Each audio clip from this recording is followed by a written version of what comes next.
Praise the Lord. கர்த்தருக்கு மகிமை உண்டாவதாக.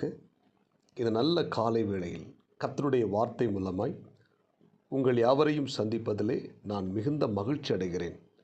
ஏசாயா தீர்க்கதரிசியின் புத்தகம் 41 அதிகாரம் 10 நீ பயப்படாதே, நான் உன்னுடனே இருக்கிறேன்.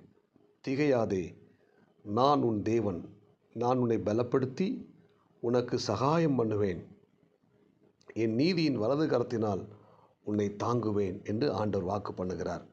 இந்த குறிப்பிட்ட வேத வசனத்தை வாசிக்கும்போது ஆண்டவர் தம்மால் தெரிந்து கொள்ளப்பட்ட தேவ ஜனங்களுக்கு வாக்கு பண்ணுகிறார். நீ பயப்படாதே, நான் உன்னுடனே இருக்கிறேன். ஆமேன். இந்த இறைவார்த்தை கேட்கிற தேவனுடைய பிள்ளைகளே, நாம் எந்த காரியத்தை குறித்து பயப்படாமல், நாம் சோர்ந்து போகாமல், நம்மோடு கூட தேவன் இருக்கிறார் என்பதை நாம் ஒருபோதும் மறந்து விடாமல் கர்த்தர் மேல் விசுவாசமாகவே இருப்போம். இந்த குறிப்பிட்ட வேத வசனத்தை வாசிக்கும்போது தேவனால் தெரிந்து கொள்ளப்பட்ட மக்களுக்கு ஆண்டவர் வாக்கு பண்ணுகிறார்.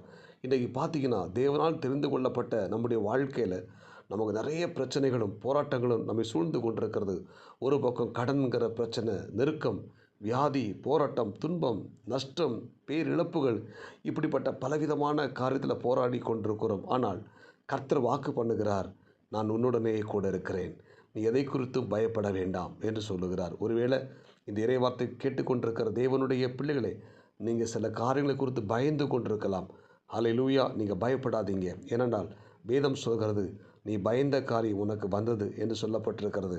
எனவே நீ எதை குறித்தும் பயப்பட வேண்டாம். ஏனென்றால் நம்மோடு கூட கர்த்தர் வாசம் பண்ணி கொண்டிருக்கிறார்.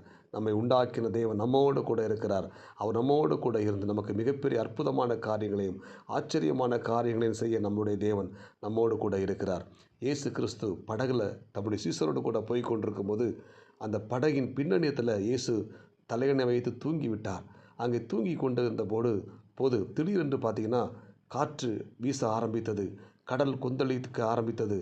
இப்போ அந்த காற்றும் கடலும் கொந்தளித்து அந்த சீசர்கள் எல்லாரும் அந்த படகுல இருந்து தத்தளித்து கொண்டிருக்கிறாங்க.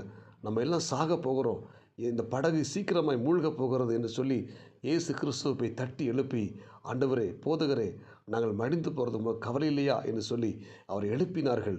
உடனே இயேசு என்ன செய்கிறார், அந்த படகின் முன்னணியில் வந்து நின்று காற்றை பார்த்து, காற்றே இறையாதே, கடலே அமைதலாயிரு என்று சொன்ன உடனே அந்த காற்றும் கடலும் இயேசுவின் வார்த்தை கீழ்ப்படிந்து ஒரு அமைதியான சூழ்நிலை உருவானது.